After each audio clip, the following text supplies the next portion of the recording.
Assalamualaikum warahmatullahi wabarakatuh.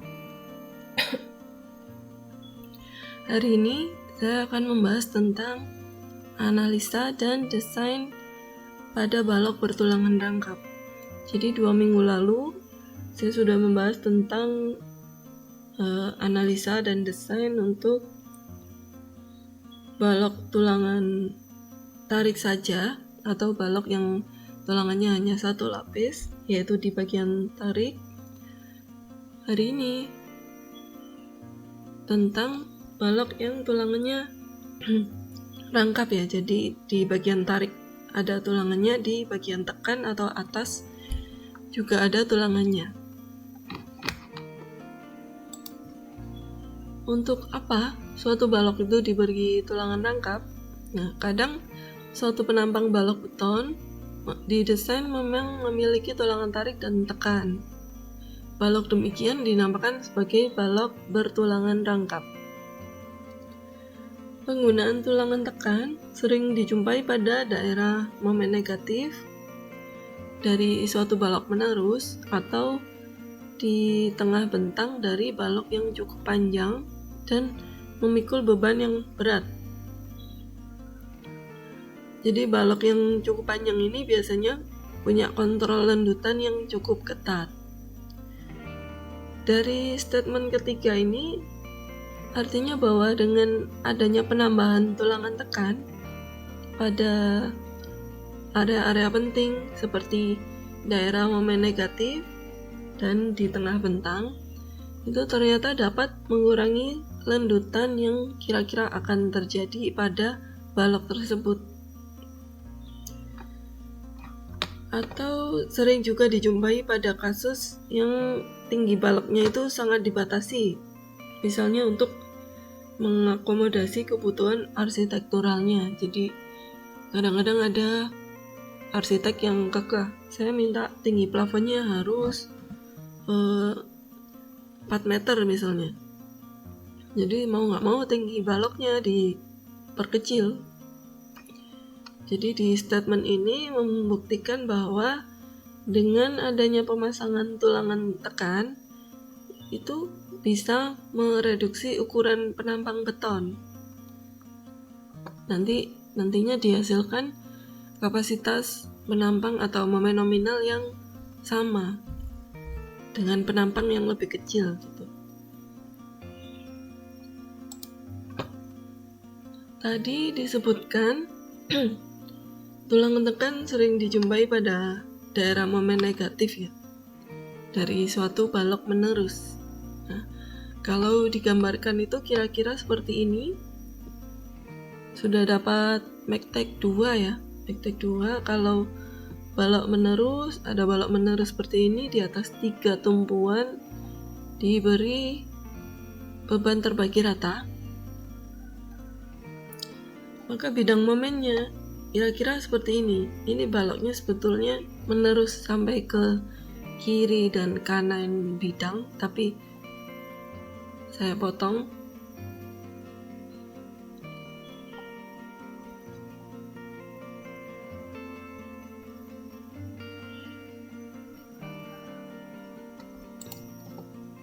Kalau ada balok menerus diberi beban merata, kira-kira gambar bidang momennya akan seperti ini. Jadi di area tumpuan itu ada momen negatif. Kalau ini gedung, kalau ini baloknya gedung, notasi tumpuan ini adalah menunjukkan posisi kolomnya. Jadi ini di bawah balok ini ada kolom, di bawah dan di atasnya ada kolomnya, di sini berdiri tegak. Di materi sebelumnya kan hanya satu lapis tulangan saja ya, seperti yang gambar yang pertama ini. Ini terdapat pada area momen maksimal, jadi kira-kira di sekitar area sini. Kalau dipotong, kalau baloknya dipotong, maka tulangannya hanya dipasang di serat tarik saja. Momennya, MU-nya, momen ultimate-nya dipakai yang momen maksimal, momen positif maksimal ya, untuk cek terhadap syarat ini. Jadi dari penampang kita bisa mencari momen nominalnya. Jangan lupa dikalikan faktor reduksi, dicek apakah lebih besar atau lebih kecil dari momen ultimate-nya. Momen ultimate ya di titik balok ini berada. Jadi balok ini berada di area sini, area tarik, maka yang dibandingkan juga momen di area sini.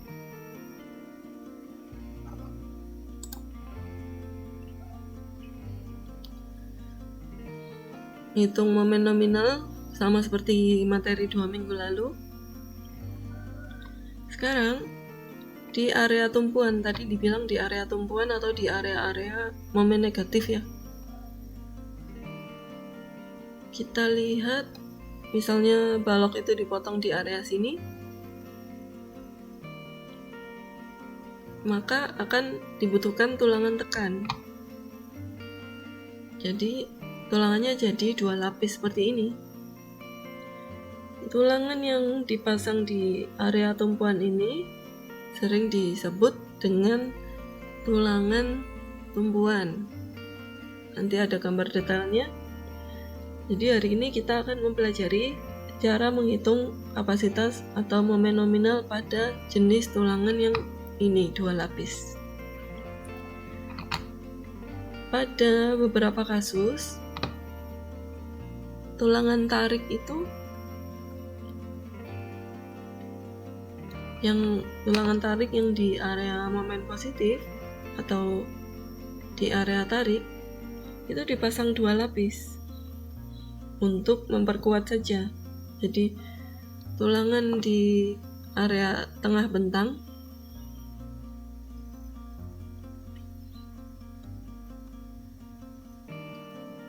gambarnya dipasangnya kurang lebih di area tengah bentang. Jadi ya di area momen positif itu ditambahkan lagi 1 lapis tulangan. Ini disebut tulangan lapangan.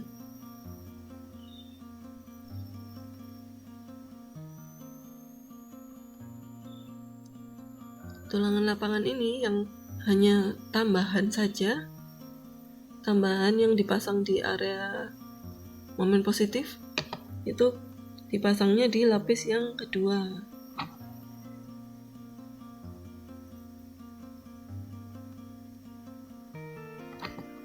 Kalau kita amati dari satu balok ini saja, baloknya cuma satu ya, menerus gitu. Satu jenis penampang baloknya. Jadi penampangnya sama, dari kiri sampai kanan penampangnya sama. Tapi kapasitas momennya atau MN-nya itu berbeda-beda tergantung di titik mana kita meninjau. Jadi misal kita tinjau balok menerus ini ya, balok menerus secara keseluruhan ini tidak bisa kita sebut bahwa balok semuanya ini kapasitas atau momen nominalnya misalnya sebesar 500 kN. Nggak bisa kita sebut satu angka untuk mewakili semua balok ini. Tidak bisa seperti itu, karena ternyata kapasitas atau momen nominal balok itu tergantung di mana kita mau meninjaunya. Ibaratnya kita perlu memotong balok itu terlebih dahulu. Misalnya di sini potong dulu untuk kita tahu bentuk penampangnya, konfigurasi tulangannya seperti apa. Kalau kita tahu konfigurasi tulangan, baru kita bisa ngitung momen nominalnya. Mau tahu momen nominal di area tumpuan ya dipotong dulu di area tumpuan. biar tahu konfigurasi tulangannya. Di area lapangan juga dipotong dulu kalau mau tahu konfigurasi tulangannya, biar kita bisa ngitung momen nominalnya. Jadi misalnya saya mau meninjau yang di sini di area tengah bentang, gambar penampangnya ini misalnya didapat dari hasil analisa momen nominalnya misalnya 200 kN.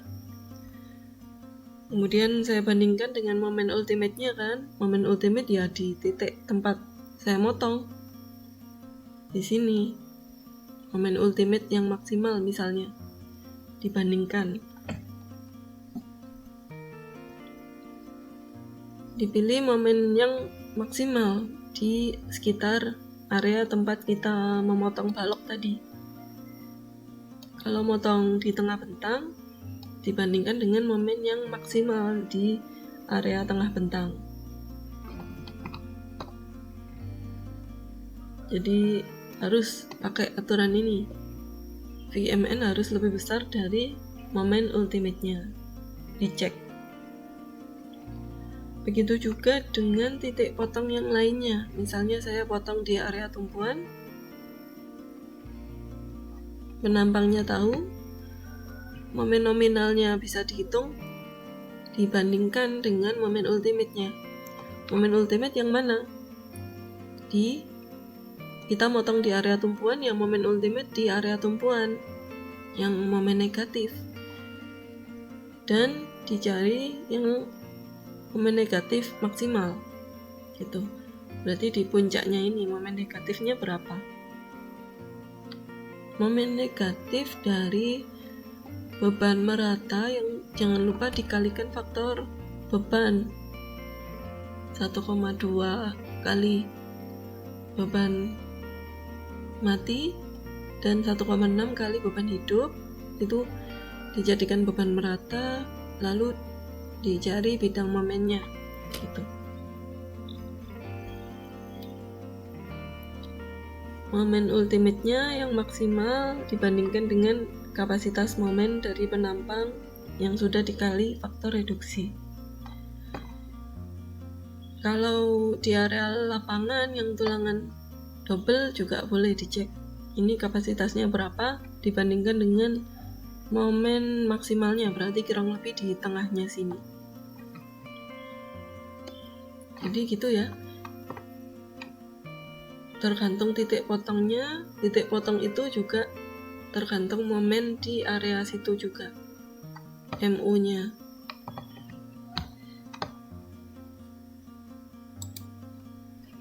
Kalau tadi itu gambar tulangannya cuma bentuk sketsa saja ya. Nah, pada kenyataannya di lapangan tulangan itu dipasangnya memang berlapis-lapis seperti ini.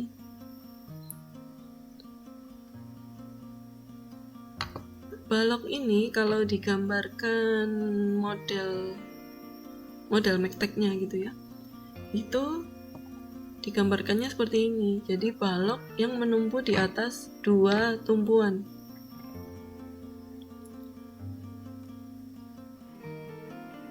Karena tadi saya bilang tumpuan itu adalah posisi tempat kolom ya.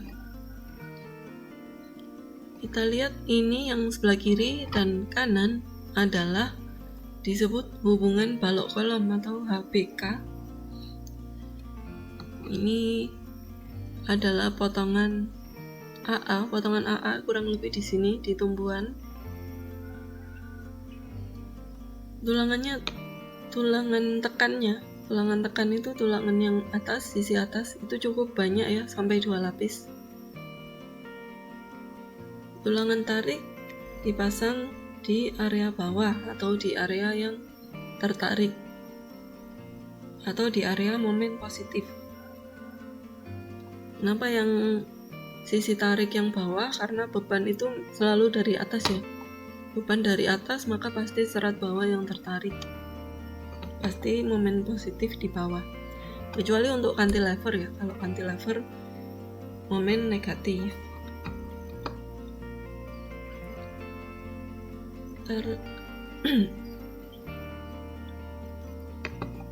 yang dipasang di sisi samping ini dua, ini disebut tulangan puntir.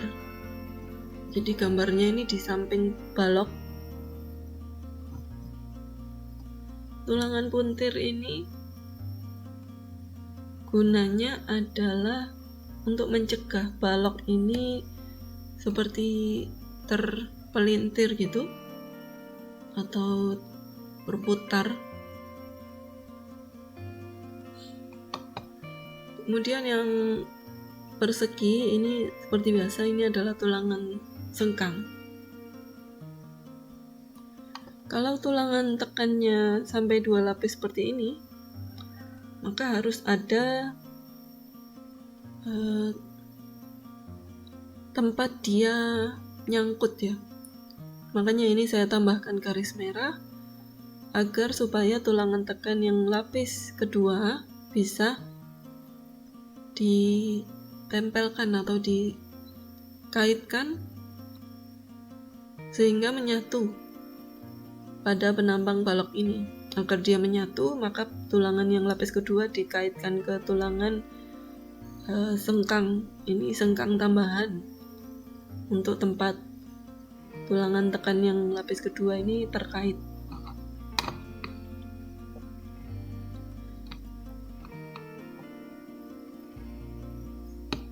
Jadi ini tulangan tekan dan tulangan tarik ini disebut tulangan longitudinal. Ini juga longitudinal. Yang gambarnya lingkaran kecil-kecil ini disebut tulangan longitudinal. Yang sengkang boleh disebut tulangan transversal. Ada di materi minggu yang pertama. Semua tulangan longitudinal posisinya harus tetap, tidak boleh bergeser-geser atau pindah-pindah gitu. Agar posisinya tetap, mereka semua diikat dengan kawat bendrat. Harus diikat semua, jadi biar tidak geser-geser ketika balok ini dilakukan pengecoran gitu. Pengecoran itu cukup besar ya, cukup membuat dia berisiko bergeser gitu tulangannya. Jadi ikatannya itu harus kuat. Untuk potongan BB ada di tengah bentang. Tulangan tekannya hanya 1 lapis. Tulangan tariknya ini jadi 4 gitu. Jadi yang awalnya tulangan tariknya hanya 2, tulangan tariknya sekarang jadi 4. Makanya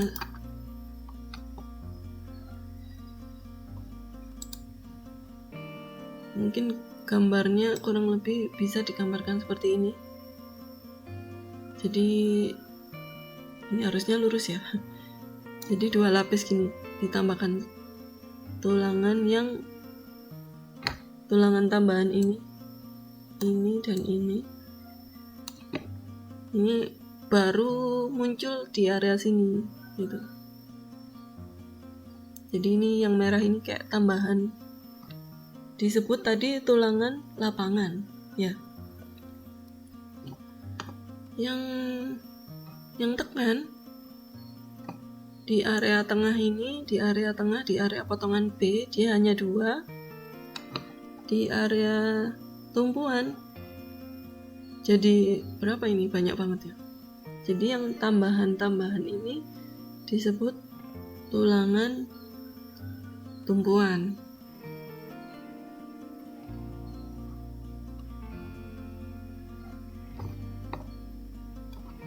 Jadi ini contoh pemasangan tulangan yang pada kenyataannya terjadi di lapangan.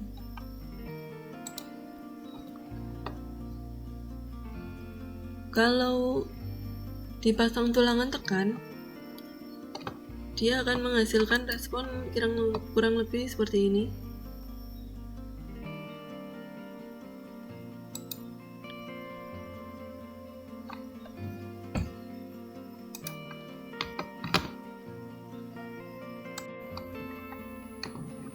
Jadi dengan adanya tulangan tekan, maka responnya akan berbeda. Kurang lebih seperti ini gambarannya. Gambar yang pertama ini merupakan balok tanpa tulangan tekan. Jadi pada area tekannya sepenuhnya menjadi tanggung jawab beton untuk memikul tegangan tekan yang terjadi. Pada gambar B ini, gaya tekannya yang C itu menjadi dipikul bersama antara si beton dan tulangan tekan yang dua ini juga membantu dalam memikul tegangan tekan.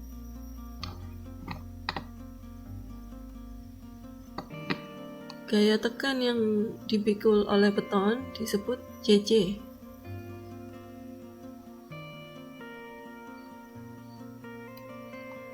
CC posisinya di tengah-tengah dari A2 ya, di titik beratnya beban merata.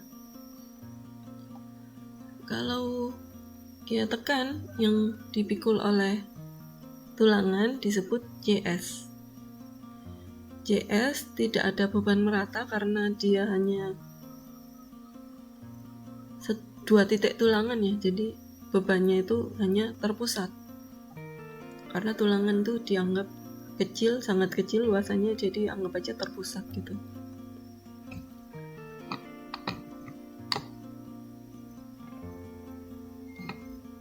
JS-nya posisinya ada di center line tulangan tekan yang atas. Jadi di lurusannya tulangan ini ada JS. Titik-titik ini menggambarkan center line tulangan tekan, yang bawah center line tulangan tarik. Posisi CC yang beban merata ini, tegangan merata ini menggambarkan tegangan tekan pada beton. Jadi CC-nya di tengah-tengah beban merata ini, atau sekitar A2/2 jaraknya dari atas. Mungkin masih ingat gambar ini di materi pertemuan kedua. Yang kanan ini adalah balok tegangan ekivalen yang awalnya kurvanya begini, dianggap berbentuk persegi ya, atau balok karena ini 3 dimensi. Kita fokus di huruf C atau di gaya tekan. Dia tepat berada di posisi A/2. A/2 diukur dari atas ya. Jadi untuk mengingat-ingat kenapa posisi CC itu ada di A2/2. Ini disebut A2 untuk membedakan dengan yang tanpa tulangan tekan. Karena di gambar di gambar B ini nilainya sudah berubah. Di sini ditulis lebih kecil dari A1. Maka CC berada di posisi A2/2 kan, diukur dari serat atas tadi. Posisi CC dan CS-nya tahu. Tadi CS di center line tulangan. Posisi mereka berdua tahu. Tadi saya sebutkan bahwa gaya tekan dipikul bersama-sama kan, antara beton dan antara baja tulangan yang tekan yang atas. Maka gaya tekan totalnya itu merupakan gabungan dari mereka berdua. Gaya tekan yang dipikul beton CC ditambah dengan gaya tekan yang dipikul tulangan atau JS gitu, dijumlah. Jadi bisa dibilang bahwa CC lebih kecil dari C ya, karena C ini nilainya lebih besar ya, jadi CC-nya lebih kecil. Kalau CC-nya lebih kecil,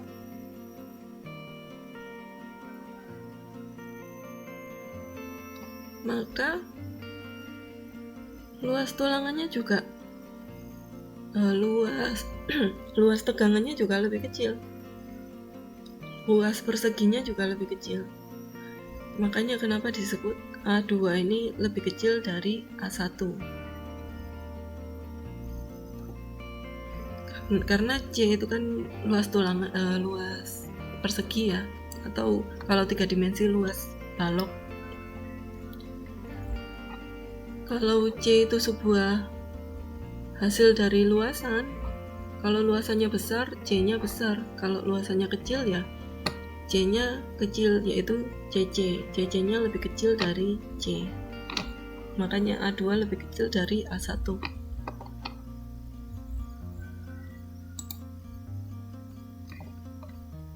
Jadi CC-nya tadi lebih kecil katanya nilainya. C itu kan merupakan gaya total akibat tekanan terbagi rata. Tegangan terbagi rata ini ditotal menjadi suatu rumus volume kan, dari suatu balok tegangan ekuivalen yang memiliki tingginya sebesar A. Misalnya C-nya itu 0,85 FCAB, maka CC yang tadi disebut nilainya lebih kecil dari C. Kalau FC-nya tetap, lebar baloknya tetap, B-nya tetap, maka yang bisa berubah-ubah ya hanya A saja. A untuk yang CC ini, kalau saya tambahkan CC, itu disebut A2 kan, maka nilai A2 nya pasti lebih kecil karena FC dan B nya tetap. Jadi itu kenapa ini A2 nya lebih kecil dari A1, karena A nya menjadi A2, maka lengan momen itu disebut JD ya, atau J kali D.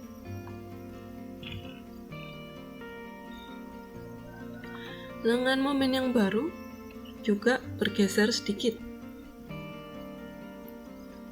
Posisi yang C yang baru ini kira-kira ada di sekitar tengah-tengah antara CS dan CC gitu. Kurang lebih di sekitar tengah-tengahnya. Kalau JD-nya geser, maka MN itu kan rumusnya ASFY kali JD. Momen nominalnya juga berubah. Sambil dibuka materi pertemuan 2 minggu lalu, MN bisa dihitung dengan 2 cara kan. Bisa misalkan kita berdiri di sini, berdiri di titik sini, yaitu MN sama dengan T kali JD, atau ASFY dikali JD. Yang tertulis seperti yang tertulis di gambar ini, itu T kali JD. Karena D-nya itu tetap, D itu tinggi efektif balok itu tetap, posisi tulangannya kan tetap, tidak bergeser, maka yang berubah adalah koefisien J-nya. Makanya dibedakan menjadi J1 dan J2 karena posisi C-nya ini berbeda. Kebetulan ini awalnya C-nya di sini, C-nya menjadi di sini. Nggak tahu ini lebih ke atas atau lebih ke bawah, tergantung besarnya ini A2. Itu tergantung hasil perhitungan. Pada gambar C, dapat dilihat bahwa diagram regangannya hasil dari tadi berubah semua ya. A-nya berubah semua, konstanta J-nya juga berubah, diagram regangannya juga berubah.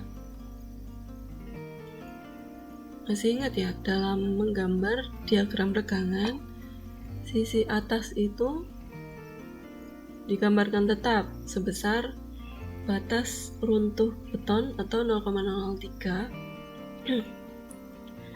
Serat bawahnya digambarnya menyesuaikan tergantung posisi C kecil sekarang. C kecilnya berapa? C kecil dirumuskan A dibagi dengan beta 1. Tadi A nya bisa dihitung, sekarang beta 1 juga bisa dihitung, maka kita akan tahu C. C itu digambarkan pada diagram regangan. C itu adalah area yang tekan saja. Jadi digambarkan sampai dia menyentuh regangan sama dengan 0. Kemudian diteruskan garisnya ke bawah, maka gambarnya akan berubah seperti ini, bergeser. Jadi serat bawahnya menyesuaikan tergantung di mana dia garis itu berhenti atau memotong titik 0.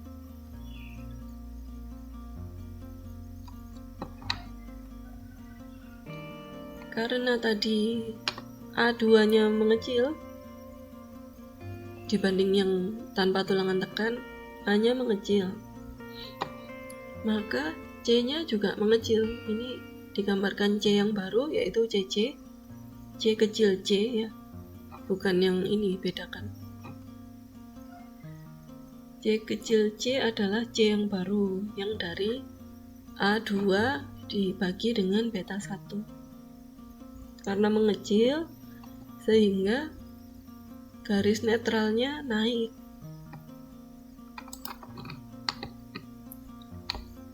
Awalnya kalau tanpa tulangan tekan itu dia kurang lebih di sini.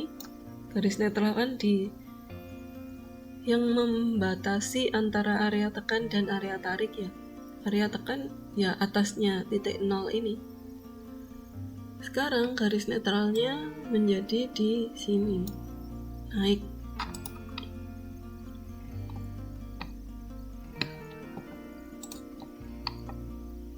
Sambil dibuka mungkin materi minggu ke-2. Ini saya buka lagi. Nah, di sini kita lihat ada 3 kondisi yang diidam-idamkan oleh para desainer struktur. Itu adalah kondisi yang pertama, yang ductile.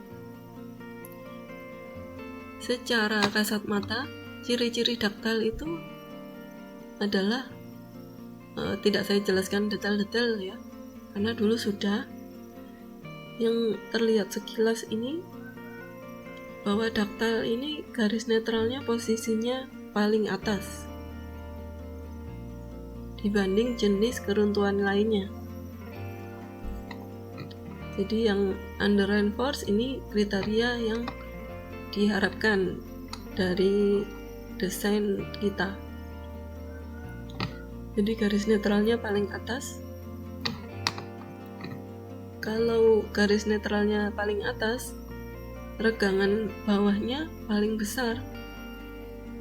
Maka kalau dibayangkan berarti kira-kira landutannya lebih besar yang ini ya, karena regangan bawahnya yang paling besar.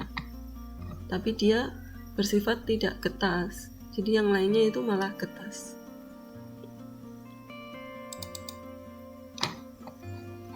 Jadi itu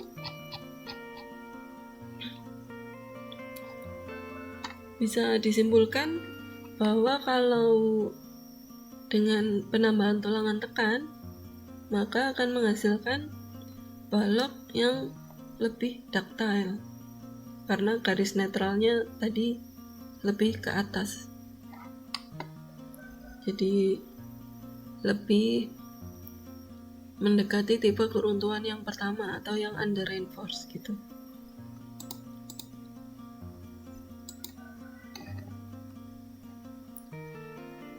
Jadi bisa disimpulkan bahwa kenapa ditambahkan tulangan tekan pada balok, yaitu tujuannya untuk mengurangi defleksi, seperti defleksi akibat rangka pada beton di area tekan dan defleksi jangka panjang akibat beban tetap. Jadi defleksinya yang dikurangi adalah dua defleksi ini, akibat rangka dan defleksi jangka panjang atau disebut creep atau rangka. Kemudian bisa mengurangi tegangan tekan yang dipikul oleh beton karena dibantu tulangan tekan. Kemudian bisa meningkatkan duktilitas penampang seperti yang tadi barusan saya sebutkan, garis netralnya menjadi naik sedikit sehingga tipe keruntuhan yang pertama tercapai atau yang under reinforced. Pengurangan tinggi blok tekan atau blok ekivalen tadi A-nya kan berkurang, itu meningkatkan regangan pada baja sehingga penampang dapat mencapai kurvatur yang lebih besar.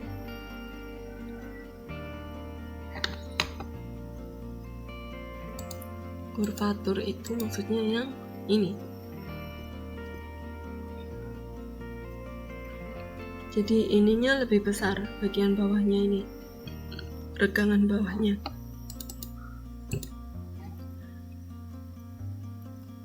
Mengubah jenis keruntuhan tekan menjadi keruntuhan tarik. Pada saat pro lebih besar dari pro balance, penambahan luas tulangan pada daerah tekan memungkinkan tulangan tarik leleh sebelum beton hancur. Rasio tulangan efektif didefinisikan sebagai yang ini, Roman row aksen. Row aksen itu yang ada aksen-aksennya ini adalah menggambarkan untuk yang tekan atau yang atas. Jadi misalnya kalau tanpa tulangan tekan dia itu yang ini ya, atau yang ini tipe keruntuhan yang C atau yang D. Dengan adanya tulangan tekan, garis netralnya naik sedikit atau naik banyaknya tergantung desain tulangannya. Jadi tipe keruntuhan yang C atau yang D bisa menjadi tipe keruntuhan B karena garis netralnya naik. Gambaran singkatnya seperti itu, tapi kalau diperdalam lagi, ini tipe keruntuhannya menjadi yang lebih baik ya, yang diharapkan atau yang under reinforced gitu. Kemudian ternyata juga bisa mempermudah pelaksanaan. Jadi kalau ada tulangan sudut di keempat sisi balok,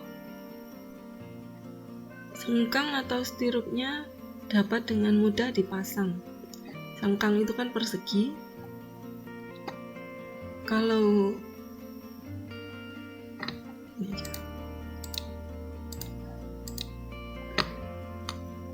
sengkang itu kan harus persegi. Bayangkan kalau sisi atas ini tidak ada tulangan tekan, sengkang ini tidak nyangkut di mana-mana kan, jadi kayak ngambang gini. Kalau ada tulangan longitudinal atau tulangan tekan, maka sengkang bisa ada tempat dia nyantol ya atau terkait gitu, mempermudah pelaksanaan.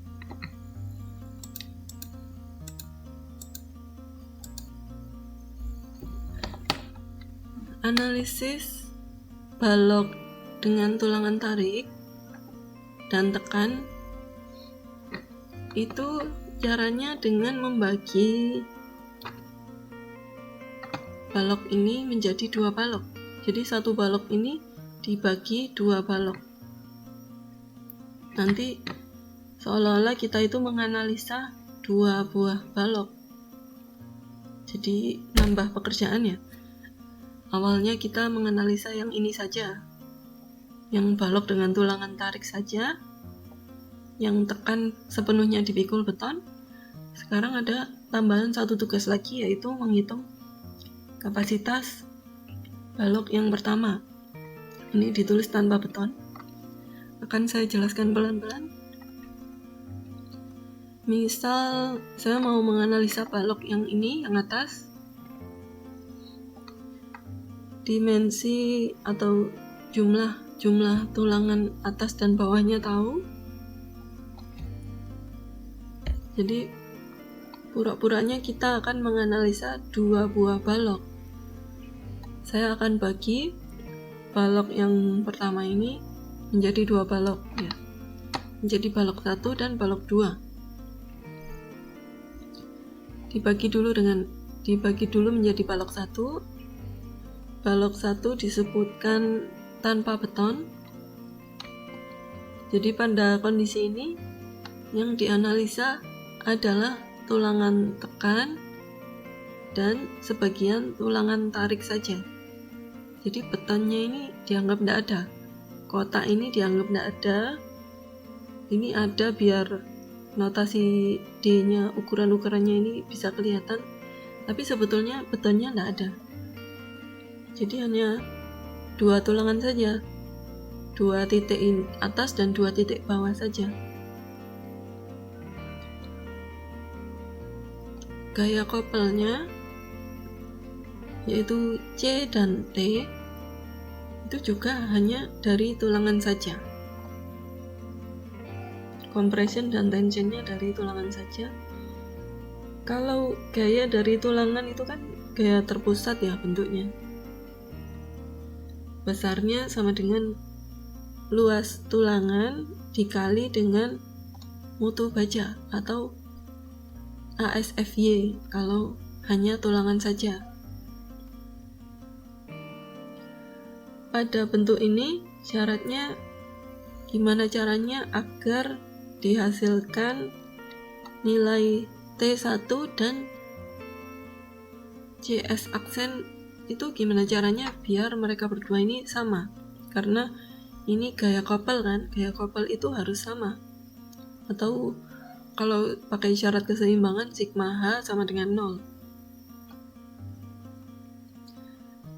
Gaya kopel ya, kopel namanya kopel kan harus sama.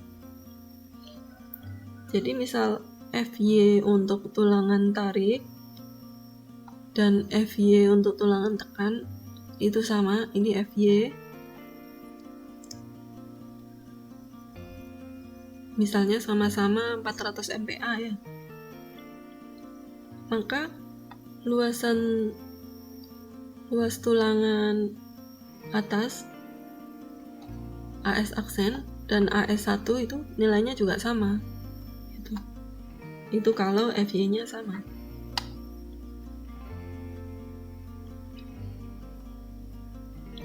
Misal yang tekan ini sesuai gambar desain awal, pakai 2 buah tulangan misalnya D16.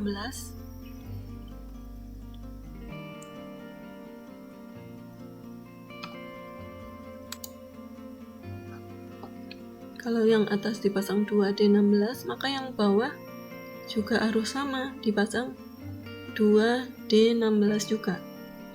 Makanya digambarkan 2, kalau atasnya 2, yang bawah juga 2 juga. Kalau misalnya yang atas itu 2D16,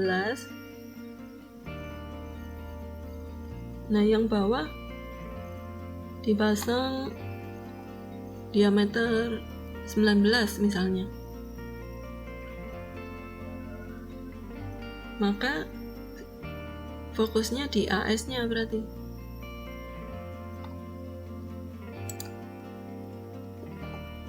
Jadi kalau AS aksen atas ini 2D16, AS-nya 402, yang atas 402, maka yang bawah juga harus 402.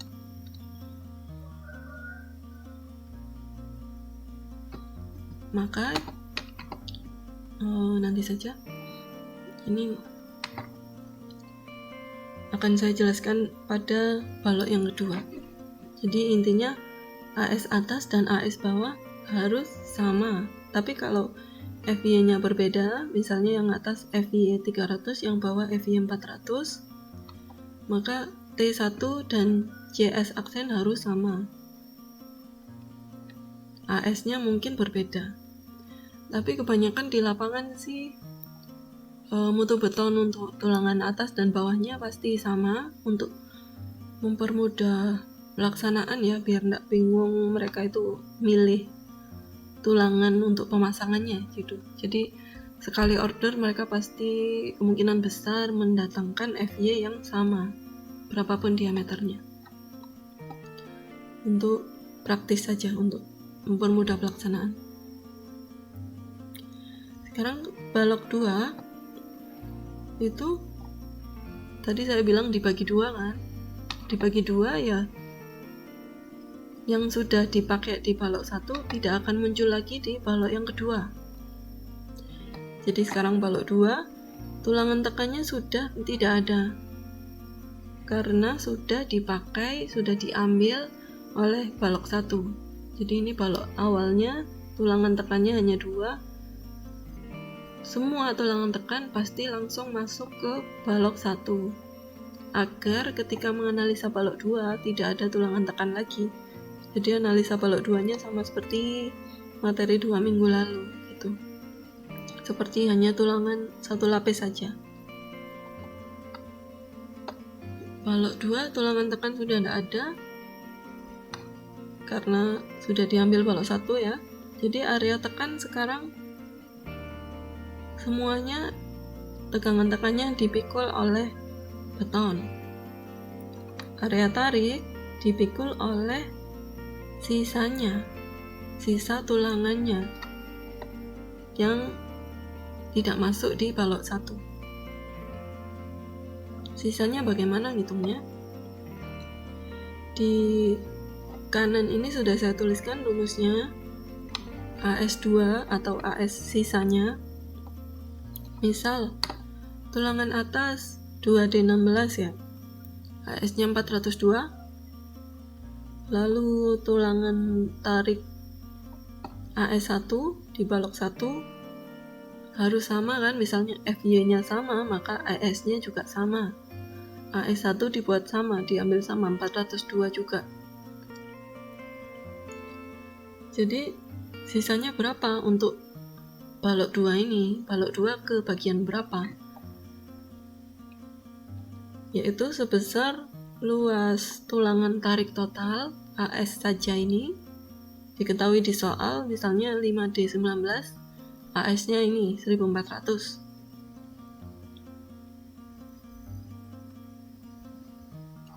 Maka AS2 sisanya 1418 ini dikurangi dengan AS1 yang sudah diambil balok 1 yaitu 402. Jadi sisanya sekitar 1016. Kira-kira seperti itu. AS2 sama dengan AS total dikurangi dengan AS1. AS1 sama dengan AS aksen. AS aksen 402 itu.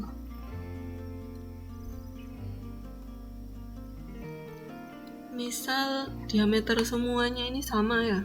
Misalnya atas dan bawah ini sama-sama diameter 16 misalnya.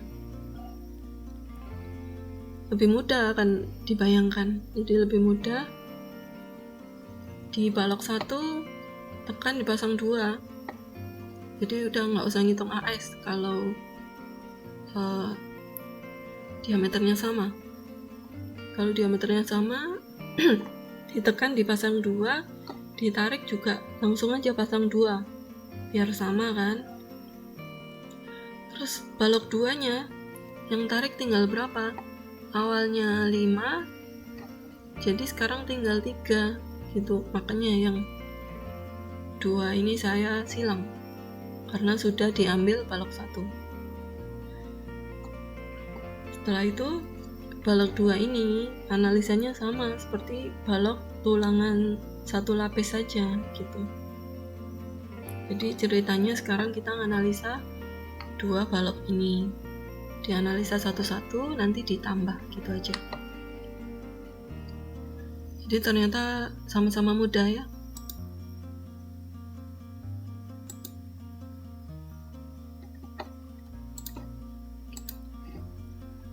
Tadi tentang cara analisanya, yaitu berdasarkan pada kondisi tulangan tekannya. Oh iya, nanti misalnya kalian menemui kasus tulangan tekannya ada 3, ya yang ini juga, yang di balok 1 juga 3 gitu.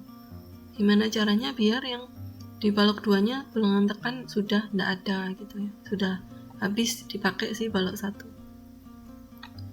Tulangan tariknya menyesuaikan, pokoknya harus sama. Nanti kalian akan menemui 2 macam kasus ketika menganalisa balok bertulangan rangkap. Jadi ada 2 kasus, yaitu apakah tulangan tekannya sudah leleh atau belum leleh. Syarat batasnya itu ini syarat batasnya.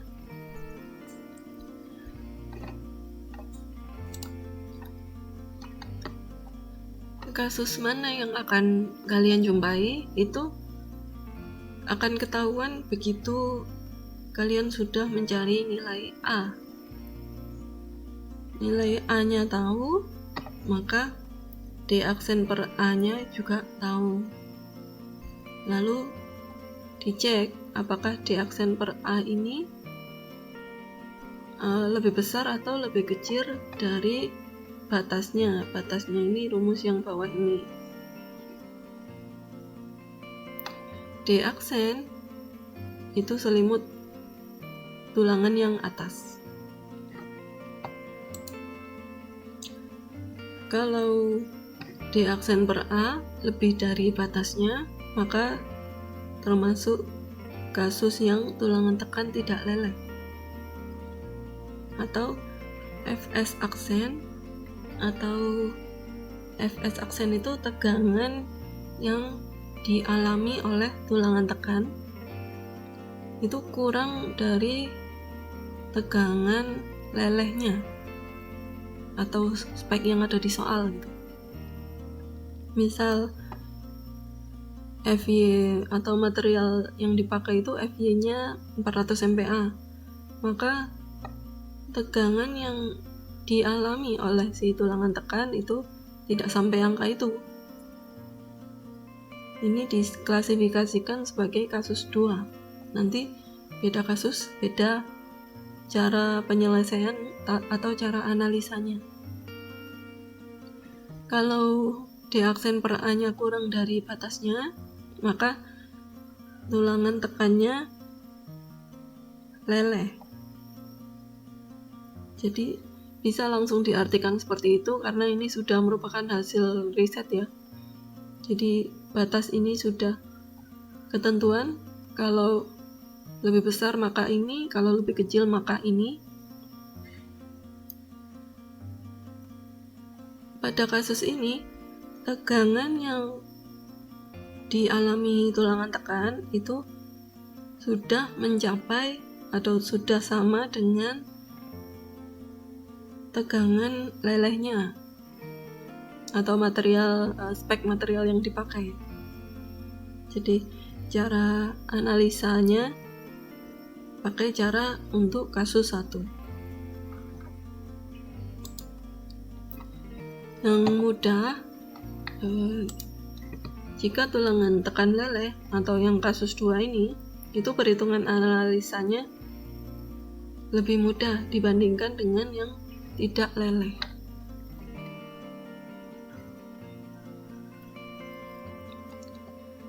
Dan yang lele ini yang sering dijumpai sih, memang yang sering dijumpai.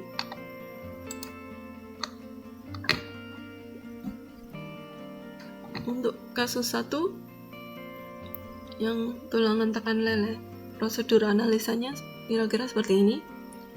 Jadi seperti konsep awal bahwa balok dengan tulangan tekan itu cara analisanya dengan membagi balok menjadi 2 ya. Balok 1 yaitu balok yang hanya tulangan saja, tidak ada betonnya. Tulangannya pun harus sama antara tulangan atas atau tulangan tekan dan tulangan tariknya harus sama, ASFY-nya harus sama. Karena gaya kopelnya ini harus sama ya. Maka ASFY-nya harus sama. Kalau FY-nya sama, ya udah berarti AS aksen dan AS1-nya harus sama. AS aksen itu yang aksen-aksen itu yang tekan, area tekan. AS1 harus sama dengan AS aksen.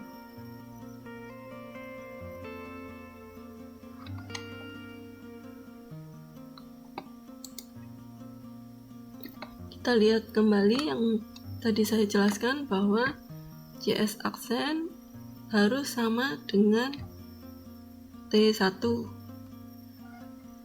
Namanya juga kayak kopel kan, jadi gayanya ini harus sama.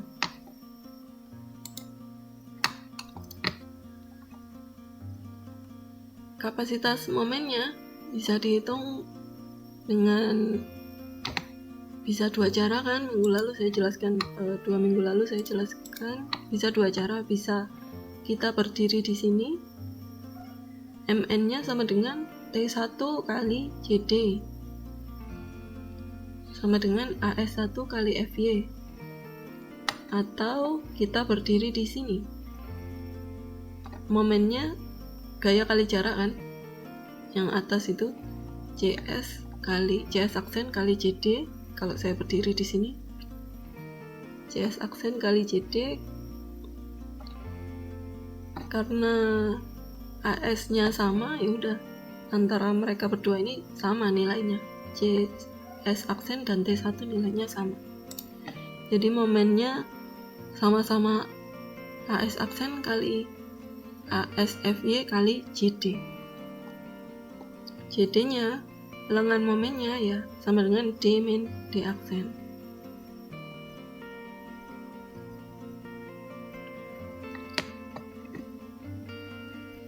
Untuk balok 2, luas tulangan sisanya sama dengan AS2 sama dengan AS min AS1 seperti yang tadi ya. Jadi luas tulangannya pakai yang sisa yang sudah tidak diambil si balok 1. Jika tulangan tarik leleh, maka T2 sama dengan AS min AS1 kali FY. Karena AS1 sama dengan AS aksen, maka rumusnya AS1-nya bisa diganti dengan ASFY.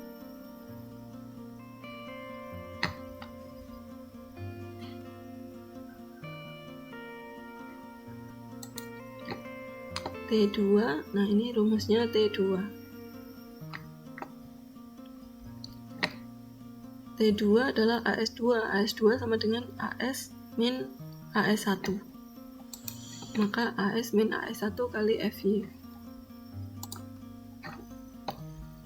Gaya tekan pada betonnya sama 0,85 FJ AB, atau ini merupakan rumus suatu volume ya, volume balok pada blok stres yang 3 dimensi.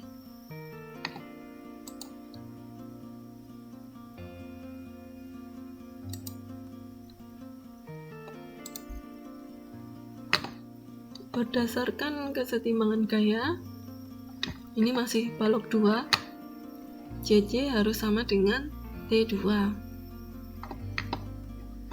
karena gaya kopel. Maka dengan kesetimbangan gaya ini kita bisa menghitung A-nya.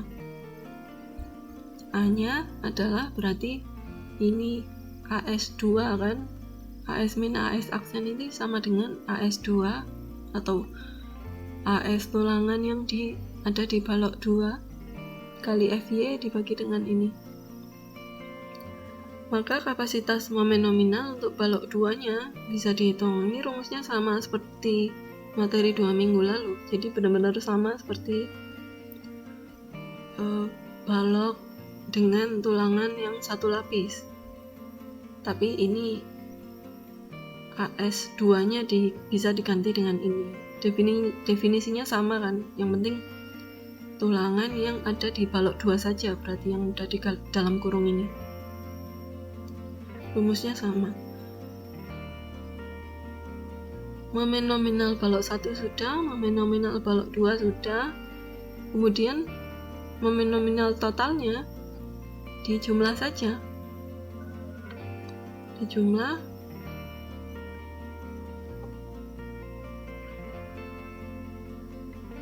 bisa dihitung satu-satu terus dijumlah langsung aja. Jadi tidak perlu pakai rumus yang panjang ini. Kemudian jangan lupa dicek. Harus dibuktikan bahwa Fs sama dengan Fy.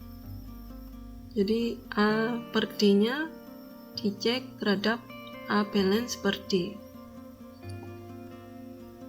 Jangan lupa juga ada batas rho max. Rho max-nya ini petiknya satu saja ya. Jadi rho min rho aksen B balance itu dicari dengan rumus yang ini. Ini petiknya 1. Ada juga satu lagi, yaitu syarat AS min. AS min bisa dibuka lagi materi 2 minggu lalu, itu ada syarat AS min dalam proses analisa balok. Dicek apakah luas tulangannya lebih besar atau lebih kecil dari AS minimal.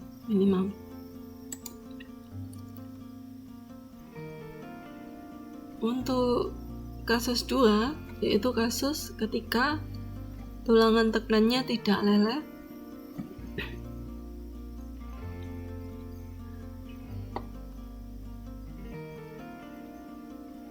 gaya dalam baloknya yang terjadi adalah ini. T-nya AS kali FY sama C akibat pada betonnya. Gaya pada betonnya sama juga CS-nya, itu ES atau modulus elastisitas baja dikali regangan baja yang tarik, maka yang di dalam kurung ini menjadi Fs aksen ya. Ini adalah Fs aksen dikali dengan AS aksen atau luasan.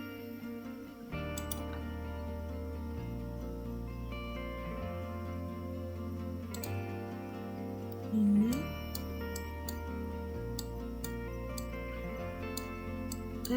Fs aksen. Jadi Fs aksen dikali AS aksen sama dengan C, sama seperti T ya. Fy kali AS. Kalau CS ya Fs kali AS aksen. Fs aksen kali AS aksen. Dimana ES aksennya itu bisa dicari dengan ini.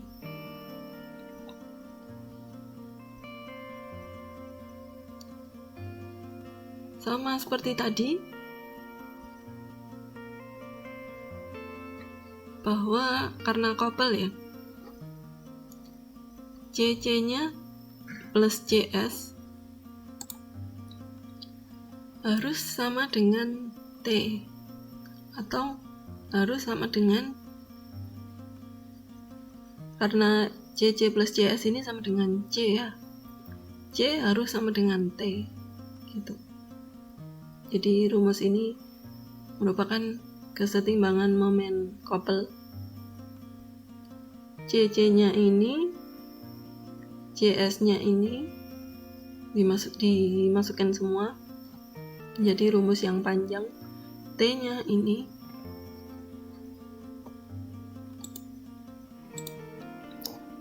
persamaan itu kalau dikembangkan dengan secara matematik maka akan didapat persamaan yang merupakan persamaan kuadrat dengan variabelnya adalah A. Jadi misalnya sekian A kuadrat ditambah sekian A min konstanta. Jadi persamaan ini adalah persamaan kuadrat dengan variabel A. Maka dari persamaan tersebut nilai variabel A bisa dicari. Bisa dengan rumus ABC ya. Rumus ABC dibuka lagi pelajaran matematika SMA-nya. Kalau A sudah tahu, maka kapasitas momen penambang bisa dihitung.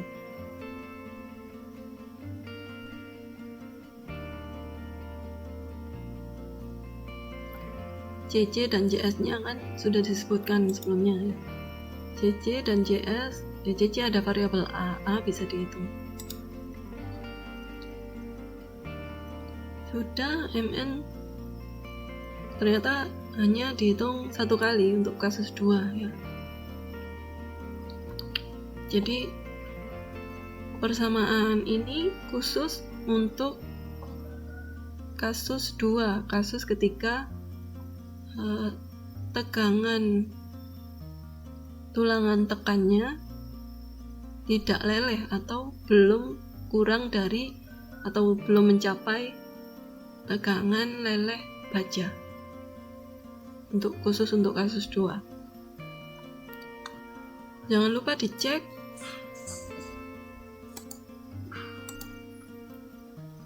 apakah Fs sama dengan Fy atau tidak. Jadi ceknya sama syaratnya. Kemudian dicek juga Rho-max-nya. Rho-max-nya sama juga seperti materi 2 minggu lalu, tapi beda simbol. Terus dicek juga AS min, AS minimalnya.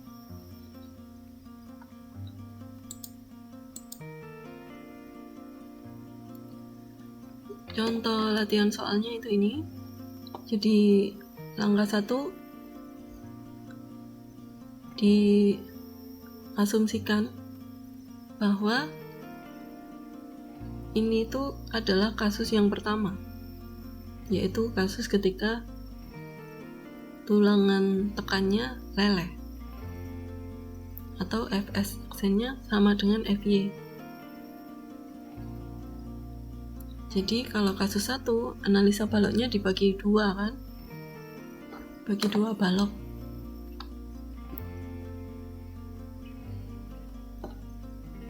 Karena semua baja leleh atau dua-duanya ini masuk ke balok 1, yang tekan dua-duanya masuk ke balok 1,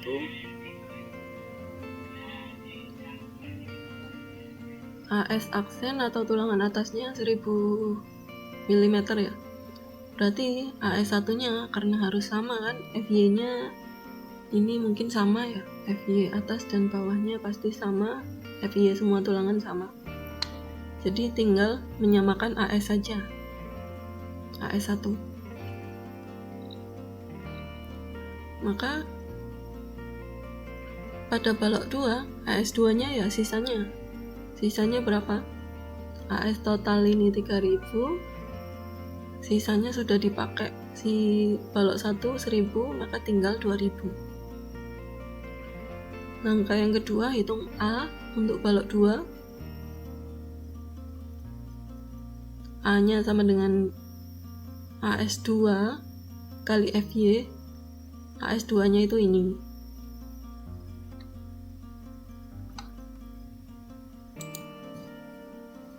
Langkah 3, baru dicek apakah tulangan tekannya leleh. D aksennya tahu, dicek pakai rumus batasnya yang tadi, ternyata tulangan tekan leleh. Jadi asumsi pada langkah 1 itu betul ya, sesuai. Cek apakah Fs sama dengan Fy. Ini sama seperti 2 minggu lalu kan, selalu dicek batas ini, dicek dengan A balance-nya. Ternyata tulangan tarik leleh. Atau ini tercapai. Jadi kalau kurang dari maka oke. Langkah 5, cari V-nya. V pakai tabel sebelumnya, atau ternyata dia pakai rumus ya. Tapi boleh kalian biar mudah pakai tabel, bukan tabel, diagram ya, diagram yang untuk mencari V dari epsilon S.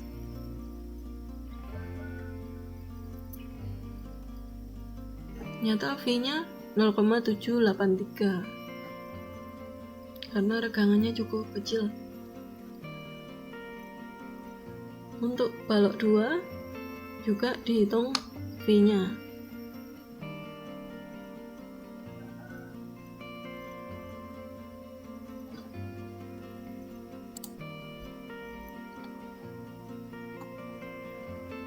Kita lihat bahwa ES-nya ini berbeda ya, karena yang berbeda adalah D-nya.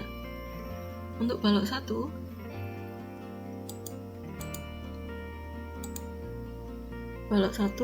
D-nya 445.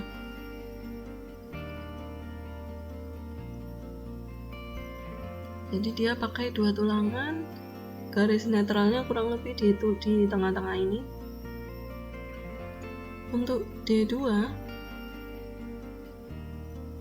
diukur dari garis tengah dari area tekan ini terhadap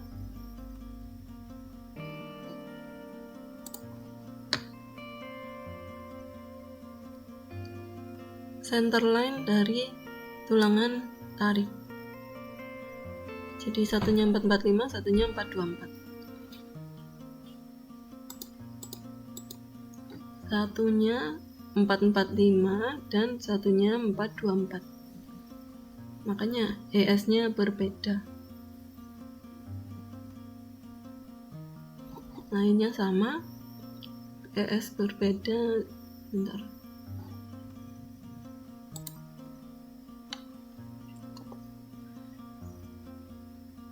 Di diagram untuk mencari V ada juga rumusnya ya. Jadi selain pakai cara manual, misalnya tadi ES-nya berapa, ditarik ke atas, tarik ke samping, untuk nilainya kan kurang lebih cukup susah ngira-ngiranya ya. Jadi bisa kalian pakai rumus yang ini, yang di sampingnya.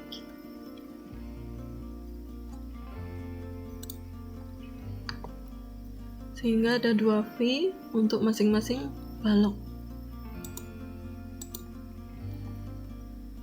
Selanjutnya, kalau tadi V-nya juga ada 2, sekarang kita bisa hitung momen nominalnya dengan masing-masing V tadi, dengan rumusnya masing-masing. Yang bagian balok 1 adalah ini, untuk balok 2-nya ini. Kemudian dua-duanya tadi tinggal ditambahkan saja. Sebenarnya ini ada step yang masih kurang, jadi step komplitnya itu sebetulnya pakai step yang pada minggu pertemuan kedua. Jadi ada kontrol terhadap row max, ada cek juga terhadap AS minimal gitu. Itu yang kurang. Jadi kalau UAS bisa ditambahkan step itu ya, row max dan AS minimal. Mungkin itu yang bisa saya sampaikan. Sebetulnya masih ada banyak sih untuk tulangan tekan ini, cuman Mungkin biar enggak terlalu banyak materinya, sedikit-sedikit ya, ini dulu dipahami dulu, nanti lanjut ke contoh-contoh yang lainnya. Atau bisa kalian cari juga di referensi lain untuk latihan mandiri. Tuh. Terima kasih atas perhatiannya. Wassalamualaikum warahmatullahi wabarakatuh.